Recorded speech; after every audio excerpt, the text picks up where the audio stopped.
Code वापिस लो, वापिस लो, वापिस लो। लेबर कोड वापिस लो, वापिस लो, वापिस लो। मजदूरों को ठगने वाले, लूटने वाले लेबर कोड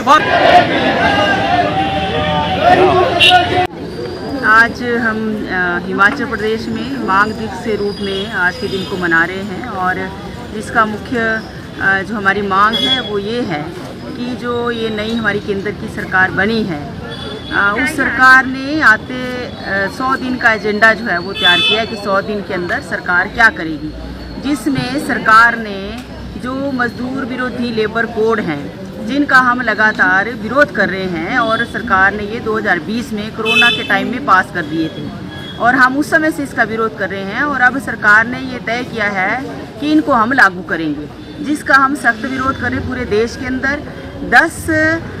ये जुलाई को पूरे देश में मांग दिवस के रूप में मनाया गया। हिमाचल प्रदेश में क्योंकि चुनाव थे विधानसभा के, जो बाई इलेक्शन था उसके चलते हमने ये हिमाचल में आज 18 को हम ये कर रहे हैं। हमारी मुख्य मांग इसमें ये है, ये जो लेबर कोड है 4 सरकार इसको तुरंत रद्द करे, इसको वापस ले।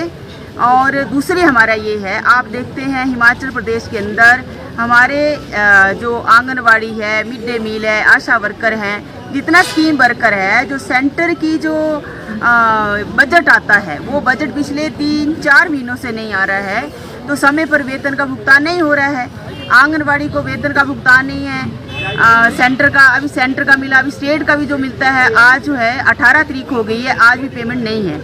जिससे संकट है, परिवार कैसे चलाएंगे। मिड डे मील का भी यही है, वो सेंटर से जो पैसा मिलना था वो आज भी नहीं मिला है। मिड डे मील की हालत तो ये है, हमारी कुछ परियोजना ब्लॉकों के अंदर मार्च के बाद की पेमेंट नहीं है। तो ये जो हमारा लोकल भी जो इशू है, जो वर्कर को जो समय पर वेतन नहीं मिलता है, और ये क्योंकि सरकारों की कारगुजारी है, चाहे वो हिमाचल प्रदेश की सरकार है चाहे वो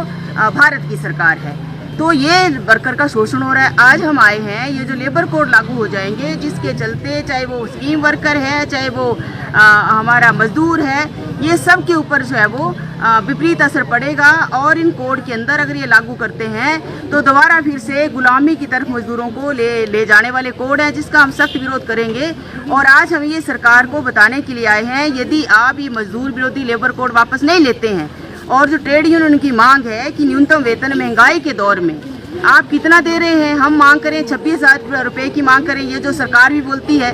कि जो वेतन का जो मापदंड है कैसे बनेगा, तो वो सरकार खुद बोलती है कि आज के समय में महंगाई में 26,000 वेतन होना चाहिए, तो सरकार देती क्यों नहीं है। तो जो सरकार को मजदूरों के लिए करना चाहिए वो नहीं कर रही है। दूसरी बात ये है कि रोजगार जो है, रोजगार सारा का सारा अस्थायी है। अगर हमारा स्कूल के अंदर मिड डे मील काम करता है तो मिड डे मील तो फॉरएवर स्कीम है, तो रेगुलर क्यों नहीं है। आंगनबाड़ी का जो हमारा कार्यक्रम है सालों से 1975 से स्कीम चली है, रेगुलर नहीं हो रहे हैं, पेंशन नहीं है। ये जो हमारा अस्थायी तौर पे हमारे यहाँ जिला चंबा के अंदर जो NHPC का प्रोजेक्ट है, या हमारे हिमाचल प्रदेश में जो सरकारी कार्यालय हैं वहाँ पे लगातार लोगों को रहना है, वो स्थायी नौकरी वहाँ पे है, स्थायी काम है, तो वो स्थायी रोजगार क्यों नहीं है, ये हमारा क्वेश्चन मार्क है। और ये जो लेबर कोड है, अभी तो जो कानून बने हैं उसी को लागू नहीं कर रहे हैं, जिसके चलते आप देख रहे हैं हिमाचल प्रदेश सरकार, सेंट्रल सरकार वही वायलेशन करी है। क्या वायलेशन है, अगर हर महीने तनख्वाह नहीं मिलती है तो ये हमारा श्रम कानूनों की अवहेलना है, तो नहीं मिल रहे हैं वो हम बोल रहे हैं, तो सरकार ही ऐसा कर रही है। तो आने वाले समय में ये जो अगर प्राइवेटाइज सारे महकमों को सरकार करी, सारे संस्थानों को कर रही है और ऊपर से लेबर कोड ला रही है, जिसके चलते आने वाले समय में मजदूरों पर इसका विपरीत असर पड़ेगा, बंधुआ मजदूरी की तरफ ले जाएंगे, गुलामी की तरफ ले जाएंगे, जिसका सख्त विरोध है। और हम ये मोदी सरकार और हिमाचल प्रदेश की सरकार को, सुक्खू सरकार को बोलना चाहते हैं कि ये नहीं चलेगा। दूसरा, हिमाचल प्रदेश के अंदर जो है वो चाहे आर्थिक सरकार बोलती है क्राइसिस है, मगर जो लोगों का हक बनता है, लोगों का जो राइट है, उसका जो पेमेंट है वो तो आपको देना पड़ेगा, वो आप क्यों नहीं कर रहे हैं। आप जो है वो बंदिशें लगा रहे हैं, आप जो बिजली सब्सिडी दे रहे थे, आप 125 यूनिट दे रहे हैं, अब आप उसको आप पीछे हट रहे हैं। अरे अपने जो खर्चे हैं उनके ऊपर सरकार नहीं लगाती, जो फालतू खर्चे उसके ऊपर नहीं लगाती है, लेकिन जनता के लिए जो सुविधाएं हैं उनके ऊपर जब वो कटौती कर रही है वो कतई बर्दाश्त नहीं है, चाहे सरकार ए हो चाहे बी हो। हमने तय किया है मजदूर जमात ने कि हम इसके खिलाफ लड़ेंगे, पहले भी हम लड़ते आए हैं, अभी भी लड़ेंगे, और हम निश्चित तौर पे सरकार की जो मजदूर विरोधी नीति है इसको हम सरकार को पीछे धकेलेंगे।